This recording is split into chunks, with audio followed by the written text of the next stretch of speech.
Ang kwentong ito ay hango sa totoong buhay. Karanasan ito ni Sosimo. Taong 1991, Barbaza, Antique.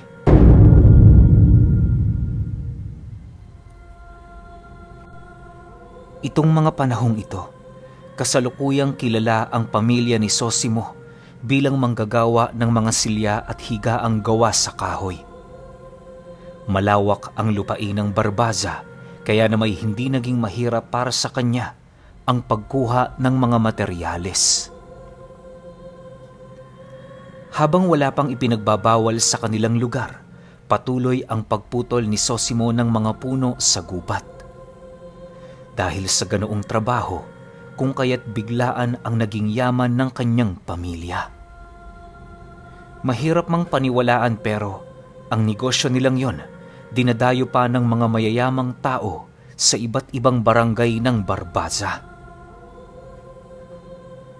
Sa pag-usbong ng kanyang negosyo, nagkaroon ng oportunidad ang iilan sa mga kalalakihan sa kanilang baryo na magkaroon ng matiwasay na trabaho. Sa loob lamang ng ilang buwan, nasa humigit 30 katao na ang kanyang trabahador. Magmula noong lumaganap sa buong Antique ang kanyang negosyo, kailan may hindi na nila naranasan ang pagtitiis ng isang ordinaryong tao. Bagaman may pinanghahawakan ng pangalan itong si Sosimo, mapagkumbaba yun sa kanyang kapwa. Yun na halos ang naging rason ng karamihan sa kanila kung bakit nila nagustuhan ang pamilya nito. Akala ni Sosimo na kapag naging mabait siya sa kanyang kapwa, wala na siyang magiging kaaway, ngunit nagkamali siya. Isang araw, naghahanda ang kanyang mga trabahador na tumungo sa bundok. Malapit na kasing maubos noon ang mga nakaimbak nilang troso, kaya na may kinakailangan na nilang manguha. Habang binabagtas nila ang daan, naging kampante naman sila. Wala silang ibang inisip kundi ang makakuha upang maging tuloy-tuloy ang kanilang trabaho. Sa pagpasok nila sa gubat, naging maayos naman ang lahat. Alam na alam ni Sosimo ang lugar, kaya na may lahat ng punong kinakailangan nila madali nilang makukuha. Habang abala sa pagpuputol ng puno ang kanyang grupo, panay naman ang kanyang pagmamasid sa trabaho nito. Bilisan niyo dyan! Bago magtanghali, uuwi na tayo! Wika ni Sosimo sa kanyang mga trabahador. Sa pagpapatuloy ng kanilang pananatili sa lugar, wala naman silang ibang naramdaman o nakita maliban sa mga damo at iilang hayop na gumagala sa paligid. Ni minsan hindi sumagi sa kanyang isipan na makakakita sila doon ng mga kakaibang nilalang, gawa ng mula noong bata pa siya, hindi na siya naniniwala sa mga ito. Maging ang paniniwala sa Diyos ay kanya nang itinakwil sa kadahilanang para sa kanya, isang napakabulaang istorya ang ginawa ng Diyos sa paggawa ng langit at lupa. Mas pinaniniwalaan ni Sosimo ang mga nananaliksik tungkol sa siyensya, gawa ng yon ang sa tingin niya'y tama. Ilang minuto pa ang lumipas, paisa-isa nang natutumba ang mga puno sa paligid. Ang iilan sa mga ito, binabalatan na ng kanyang mga trabahador upang hindi na yon gaanong mabigat sa pagpasan. Maya-maya pa, sa hindi malamang dahilan, bigla namang napasigaw ang isa sa kanyang kasama na parabang nakakita ito ng isang mabangis na hayop sa lugar na kinaroroonan niya.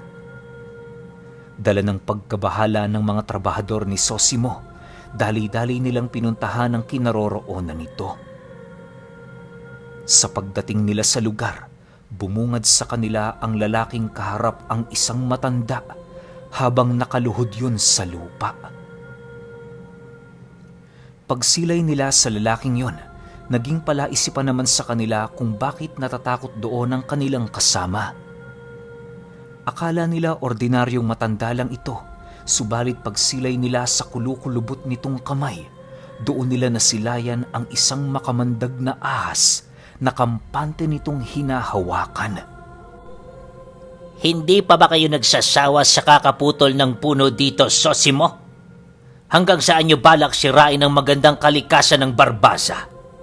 Nananahimik ako rito. Marami ng pagpapasensya ang ginawa ko. Pero sa oras na ito, hindi na tama ang ginagawa ninyo.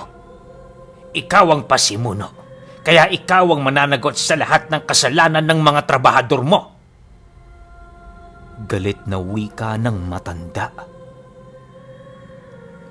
Matapos nitong makapagsalita, agad naman yung lumapit sa nakaluhod niyang trabahador at kasabay nito ang pagpapakain dito ng matanda ng isang uri ng garapata na halos gahin lalaki ang sukat. Pagsilay nila noong nailagay na ito ng matanda sa bibig ng kanilang kasama, sa hindi malamang dahilan, nasipat nila yung nginuya nito na para bang bukal sa loob nito ang pagsunod sa utos ng matandang yun. Maya-maya pa, tuluyan na nga itong nakalapit sa kanila habang nananatiling walang imik. Ang kanilang kasamang nakaluhod ay panay na ang pag-iyak na para bang takot na takot yun para sa kanyang buhay. Sino ho kayo? Wala naman ako nilalabag dito ah. Lupain ito ng aking mga ninuno. Lahat ng bagay na gusto kong gawin dito magagawa ko. Sagot naman dito ni Sosimo. Lupain ng mga ninuno? Sino ba ang nagsabi sa iyong sa kanila ito? Sosimo, masyadong makitid ang pag-iisip mo. Tandaan mo, hindi mapapasayo ang isang bagay kung hindi mo ito pinagpagurang gawin. Sa estado mo, wala kang kakayahan o kung sino man sa hanay ng dugo nyo na makagawa ng lupa. Walang nagmamay-ari sa gubat na ito. Umalis na kayo rito at naway ang habilin kung ito ay inyong pakatatandaan ng maigi. Gigil na sagot sa kanya ng matanda. Nang marinig niya ang sinabi nito, tila ba doon na tuluyang naapakan ang kanyang pagkatao. Pakiramdam ni Sosimo, pag-uusapan siya ng kanyang mga trabahador kung pipiliin niyang itago ang kanyang buntot sa matandang yun. Upang hindi siya mapahiya at mabansag ang sunod-sunuran, ginawa niya ang lahat para mainsulto at mapahiya ang matanda. Sa pagpapatuloy ng kanilang usapan, ramdam na ng matandang yon na wala na silang patutunguhan. Ngunit sa kabila ng ganoong walang kwentang diskusyon, pinilit pa rin niyang itaboy papalabas ng gubat ang pangkat ni Sosimo. May iilan na ding binitawang pagbabanta ang matanda na siya namang hindi niya gaanong sineryoso. Nasa paniniwala kasi noon ni Sosimo, wala nang mas lalakas pa sa armas na gawa ng tao. Ilang oras pa ang lumipas, pumatak na nga ang 12:00. Dahil sayo ng oras ng kanilang pag-uwi, kaya na may napilitan na silang umalis ng lugar. Habang binabagtas nila ang daan papauwi, naging usap-usapan naman sa kanila kung sino ba ang matandang yon. Ang kanilang kasama noong pinakain ito ng garapata, nananatiling tulala habang paulit-ulit na nagwiwika ng, "Demonyo ang matandang yun! Hindi na dapat tayo dun bumalik! Ayoko nang bumalik dito! Maghahanap na ako ng ibang trabaho!" Nang marinig ito ni Sosimo, minabuti niyang kausapin ng lalaki sa kung ano ang nais nito. Wala naman silang magagawa kung ayaw na nitong sumama, gawa ng desisyon naman niya ang bagay na yon. Sa pagdating nila sa imbakan ng kanilang troso, agad naman nilang isinalansa ng mga punong kanilang nakuha. Bagaman konti ang bilang nito dahil sa nangyari, masaya naman sila kahit papaano. Ang naisip na gawin noon ni Sosimo, maghintay ng 1 linggo para pahupain muna ang tensyon sa gubat. Akala niya magiging mapayapa ang buong linggong yon, subalit nagkamali siya. Kinagabihan, habang nagpapahinga si Sosimo, bigla namang binalot ang kanyang katawan ng isang napakalamig na simoy ng hangin. Sa hindi malamang dahilan, pakiramdam niya kinakausap siya ng hangin. Maya-maya pa, laking gulat na lamang niya nang biglang lumitaw ang matanda sa gilid ng kanilang gasera. Nakatayo ito habang nakatitig sa kanya na para bang matagal na yon sa lugar na yon. Dala ng kaba noon ni Sosimo, dali-dali naman niyang kinuha ang kanilang tabak habang nilalapitan ang matanda. Paano ka nakapasok dito sa bahay ko? Nagtatakang tanong ni Sosimo. Nang marinig ito ng matanda, ngumisi lang naman ito habang sumasagot sa kanya ng, "Walang pinto o bahay ang maaaring makapigil sa akin.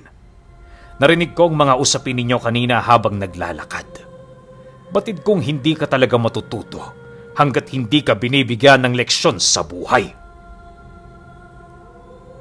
Matapos nitong makapagsalita, dahan-dahan namang nagbago ang anyo nito na siyang naging sanhi upang manlambot itong si Sosimo. Sa isang iglap, nasipat niya ang napakahabang sungay ng matanda at ang napakarami nitong matatalas na mga pangil. Nangitim na din ang balat nito at nagkaroon niya ng bisig na halos kasing haba na ng katawan niya. Maya-maya pa, bigla namang tumuwad ang matanda at kasabay nito ang mabilisan nitong paglaho sa kanyang harapan. Bago pa man tuluyang mawala ang nilalang na yon, muli siyang nakarinig ng tinig sa kanyang isipan na nagsasabi ng, "Unang parusa. Isa sa miyembro ng iyong pamilya ang babawian ng buhay ngayong gabi."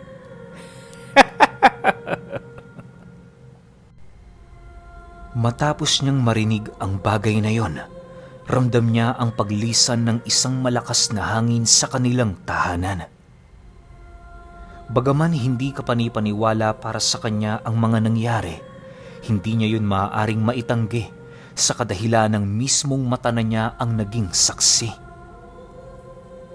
Dahil sa walang kaalam-alam si Sosimo sa mga lihim na karunungan, kaya na may inabot pa ng madaling araw bago niya tuluyang nalaman ang mga nangyari. Sa paggising ng miyembro ng kanyang pamilya, bukod tanging hindi nagising ang pinakabunso niyang anak. Paghawak niya sa katawan nito, napasigaw na lamang siya ng napakalakas nang maramdaman niyang isa na itong malamig na bangkay. Pinilit niya pa yung gisingin pero hindi na talaga yon humihinga. Dahil sa pangyayari, agad namang nagimbalang kanilang baryo nang mabalitaan ng mga ito ang pagkawala ng kanyang anak. Hindi pa man tumitirik noon ang araw kung sino-sino na ang bumisita sa kanila para makidalamhati. Ang mga kaibigang albularyo noon ni Sosimo ay dumating na din upang alamin kung ano ang dahilan ng pagkamatay ng kanyang anak. Habang kinakausap niya ang kanyang mga kaibigan, doon niya inilahad ang lahat ng mga nangyari noong gabi. Nang marinig ng mga ito ang tungkol sa matanda, ni isa sa kanila walang makapagsabi kung sino ito at kung saan yon nanggaling. Unang beses lang din nilang narinig ang matandang yon na naninirahan sa gubat. Para makasiguro na totoo ang sinasabi ni Sosimo, nagpasya ang mga ito na maghanap ng angkop na araw para pumunta sa lugar. Kinakailangan nilang maging handa, lalo pat ayon sa salaysay ni Sosimo, isang aswang ang matandang yon na merong kakayahang nakakapangilabot. Isipin ninyo, walang kakayahan ng mga aswang na pumasok sa loob ng bahay ng isang pamilya kung ito man ay hindi pinahihintulutan. Normal na kasing magkaroon ng selyo ang isang bahay, lalo pat kung pinabasbasan yon ng mga taong nakatira doon. Sa estado nila Sosimo, Bendisyonado ang kanilang tahanan bago pa man nila yun tirhan. May mga nakabaon din doong pangontra na isa sa mga inalay na regalo ng mga kakilala nila upang magkaroon sila ng masayang pamilya sa bahay na yon. Sa pagpapatuloy ng kanilang pag-uusap, pumanhik sa bahay ng kanyang anak ang isa sa mga albularyong kanyang kakilala. Pagsilay nito sa katawan ng bata, agad naman sila nitong tinawag gawa ng meron yung kakaibang bagay na nakita. Ayon sa albularyo, na kung hindi siya nagkakamali, isang sabulag na lamang ang bangkay ng batang yon. Maaaring ang totoo nitong katawan ay tinangay ng matanda nang hindi nalalaman ni Sosimo. Bukod kasi sa nagkukulay abo ang balat nito, may mga parte din doong kulay berde. Napakalayo naman ito sa kulay ng bugbog o naipong dugo, kaya na may labis yung nakapagtataka para sa kanila. Sa ilang ulit nilang pagtatangka na basagin ang sabulag, ni isa sa kanilang mga aral walang umubra. Nang mapagtanto nilang masyadong malakas ang aral nito, nagpasya silang hayaan na lamang ang bangkay ng bata. Kung tutuusin kasi, kahit malaman pa nila ang totoo, hindi na nila makikita ang katawan nito. Sa pagsapit ng lamay, naging maayos naman ang lahat. Mahirap man tanggapin pero kinakailangan niyang maging matatag para sa kanyang natirang pamilya. Ang iniisip na lamang ni Sosimo, nauna lang ang kanyang anak sa pagharap kay kamatayan. Hindi magtatagal, susunod din siya dito para makapiling na niya ito ng walang hanggan. Makalipas ang 7 araw ng lamay, doon na gumawa ng hakbang ang mga albularyo. Isinama nila si Sosimo sa lugar upang hindi sila maligaw roon. Ang iilan sa kanyang mga trabahador ay sumama na rin upang maging saksi sa mga pangyayari. Sa pagdating nila sa gubat, nadatnan nila ang matanda na nakaupo sa isang tumbang puno habang gumagawa ng apoy. Meron yung hawak-hawak na isang buong pigi ng baboy na parabang mag-iihaw ito. Nang masipat nito ang kanilang pagdating, masaya naman yung tumingin sa kanila habang nagwiwika ng, "Oh, magandang hapon. Hinahanap niyo ba ako?" Nang marinig ito ng 2 albularyong kasama ni Sosimo, agad naman yung nagpakalat ng palipad hangin sa buong paligid. Kahit malayo pa sila sa kinaroroonan ng matanda, kitang-kita nila sa katawan nito ang pagkakaroon ng napakaitim na presensya. Habang nag-iihip sila ng dasal sa paligid, napapansin nila noong hindi man lang gumagawa ng hakbang ang matanda para ipagtanggol ang kanyang sarili. Ilang minuto pa ang lumipas, doon na nga sila tuluyang nagkaharap. Nang masipat ni Sosimo na ilang dipa na lamang ang layo nila sa nilalang, pinili na nilang manatili at maging alerto. Matapos makapagpalipad hangin ng mga albularyo, agad naman yung nag-usal ng mga pamako at walang pagdadalawang isip na ibinato sa kinaroroonan ng matanda. Akala nila iilag ang matandang yon pero nagkamali sila. Kahit wala yung usal na binitawan, kampante nitong sinalag ang kanilang mga buhay na salita na parabang kayang-kaya niya yung pangibabawan sa pamamagitan lamang ng pisikal na lakas. "Nagpapakawala kayo ng mga usal sa harapan ko nang hindi nag-iisip. Hindi ba malinaw sa inyo kung sino ang inyong kalaban? Kayong mga albularyo, pumapanig kayo sa lalaking yan nang hindi nyo alam ang punot dulo. Pero huwag kayong mag-alala, dahil nandito na lang din naman kayo, ipapakita ko sa inyo ang pinsalang ginawa ni Sosimo sa gubat na ito." Wika ng matanda matapos nitong basagin ang mga pamakong dasal ng mga albularyo. Sa pagkumpas ng kamay nito, doon nila nasilayan ang mga bangkay ng mga engkanto na nagkalat sa buong paligid. Lahat ng mga punong matagal nang pinutol nila Sosimo, merong mga bangkay ng mga engkanto. Ang iilan sa mga ito ay may hawak pang bata, indikasyon na maging ang mga walang muwang na nilalang ay nagawa na rin nilang mapaslang. Hindi ko kinuha ang kanyang anak para sa pansariling hangarin. Kinuha ko ito sapagkat nais ko siyang matuto. Lahat ng nariritong puno sa gubat, nanananahan ng iba't ibang uri ng mga engkanto. Alam niyo yan, sapagkat kayo ay mga albularyo. Matagal nang walang pangil ang gubat na ito, kaya upang makaramdam ng kaginhawaan ng mga nilalang, kinuha nila ako.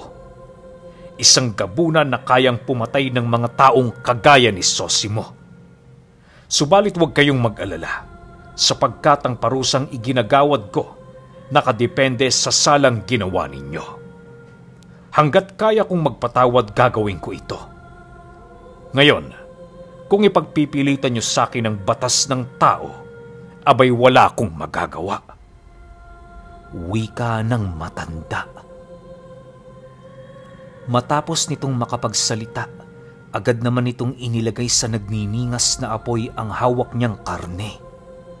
Seryoso yung nakatitig sa kanila habang patuloy na hindi gumagawa ng kahit na anong hakbang. Subalit sa kabila ng lahat ng inilahad nito sa pangkat ni Sosimo, hindi pa rin ito nagawang mapabago ang isipan ng ama ng batang kinuhanan nito ng buhay. Sa isang iglap, binunot ni Sosimo ang kanyang tabak at kasabay nito ang mabilisang paglapat sa matanda. Walang habas niya yung pinagtatataga, ngunit sa hindi malamang dahilan para bang hindi niya yun magawang matamaan. Nang masipat ng kanyang mga kaibigang albularyo ang pag-amba ng sapak ng matanda, dali-dali naman yung lumapit upang siya ay matulungan. Nang masipat ng gabunan ang daladala nitong buntot pagi, agad din naman yung tumayo para mapaghandaan ang pagsugod ng mga albularyo. Bagaman isa yon sa kanyang kahinaan, ni minsan hindi niya inisip ang umatras. Nakipaglaban pa rin ang matandang yon hanggang sa dumating ang puntong napabagsak na niya ang dalawang albularyo na kasama ni Sosimo.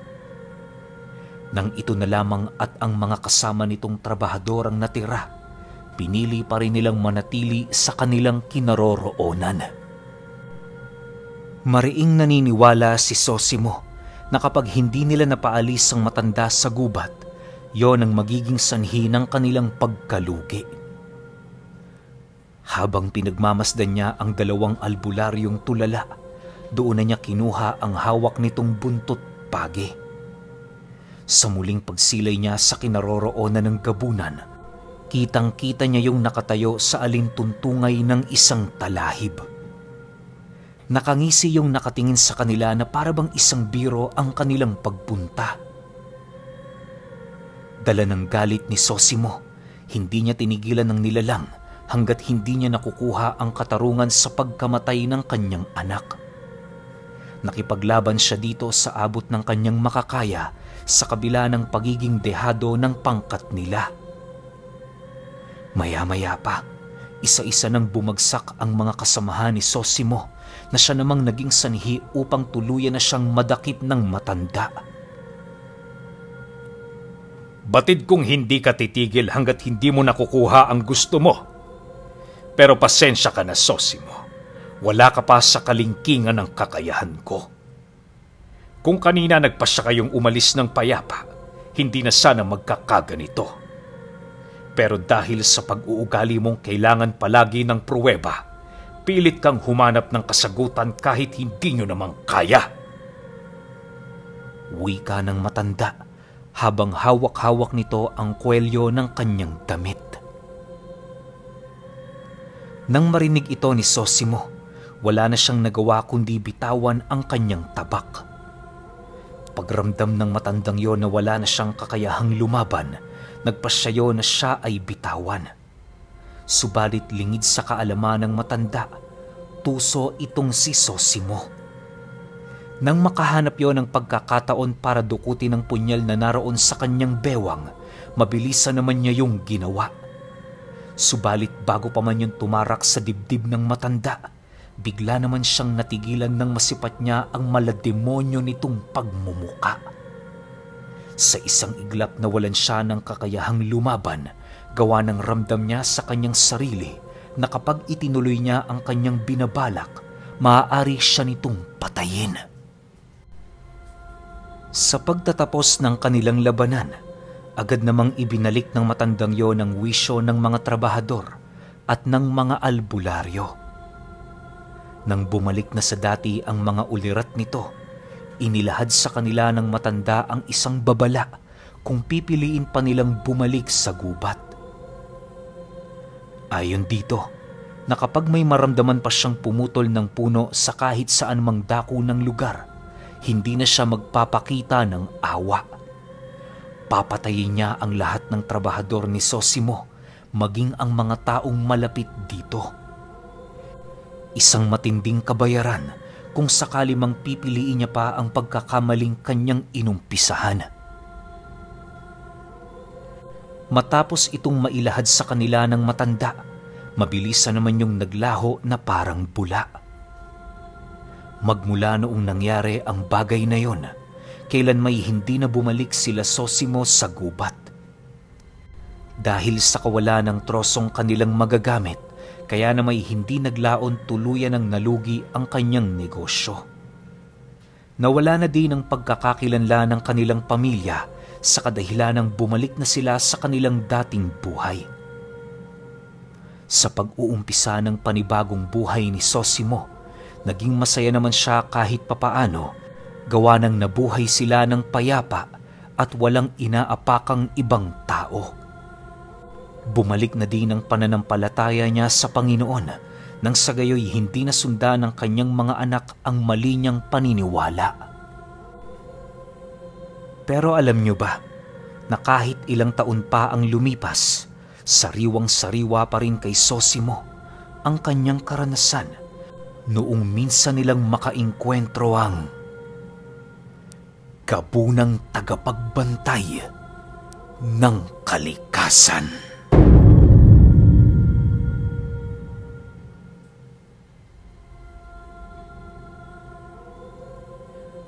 Okay, opinion ko sa kwento. Alam nyo, napakaswerte nito nila Sosimo tsaka ng grupo niya. Kasi isipin ninyo, kung itong gabunan na to hindi to maaawain, baka hindi lang anak ni Sosimo yung namatay. 'Di ba? Baka si Sosimo, lahat ng trabahador niya, yung dalawang albularyo, tas ang pinakamasakit pa, kung yung buong pamilya niya. Pero kung nangyari yung bagay na yun, wala tayong ganitong klase ng kwento. Ang swerte lang neto ni Sosimo kasi napakabait nung gabunan. Pero ang pinagtataka ko lang, wala sa paniniwala ni Sosimo yung mga ganyan eh. Tas wala rin sa paniniwala niya yung Diyos. Bakit hindi siya naparusahan nung mga engkantong nakatira doon? Diba kasi kung tutuusin, kung isang puno pa lang yung natutumba nila Sosimo, tapos may nasaktang engkanto, kapre o kung anuman, pwede na siyang gantihan nun eh. Pwede siyang bigyan ng sakit o kung anuman, di ba? Ito rin yung minsan yung napapaisip ako na kapag ba ako hindi ako maniniwala sa mga nilalang na yan, exempted ba ako? Hindi nyo ba ako pwedeng bigyan ng sakit o kahit na sumpa o kung ano man yung magpapahirap sa buhay ko kahit na may ginawa akong mali sa inyo? Kasi nga hindi ako naniniwala sa inyo eh. Di ba parang minsan pumapasok sa isip ko yun na nga no, pwede rin yung gano'n na as long as hindi ka naniniwala sa kahit na anong bagay, hindi ka nila mahahawakan. Pero once na maniwala ka, yari ka. Yun naman eh, medyo naglalaro lang sa isip ko. Pero iba pa rin talaga yung meron tayong pagrespeto sa kalikasan. Lalo na sa sitwasyon ni Sosimo na putol ng puno ng walang pakundangan para lang yumaman. Diba? Iba pa rin yung may respeto tayo sa ibang bagay na kahit hindi tayo naniniwala, at least sundin natin kung ano yung rule nila. Diba? Tsaka pagiging tao, kung ano yung mga typical na rules ng isang tao, pwede natin i-apply yun kahit saan lugar tayo mapunta o kahit sinong taong kausap natin. Pero kayo, kung may opinion kayo sa kwentong ito, i-comment nyo lang sa baba. Yun lang. Hanggang sa susunod na kwento. Salamat.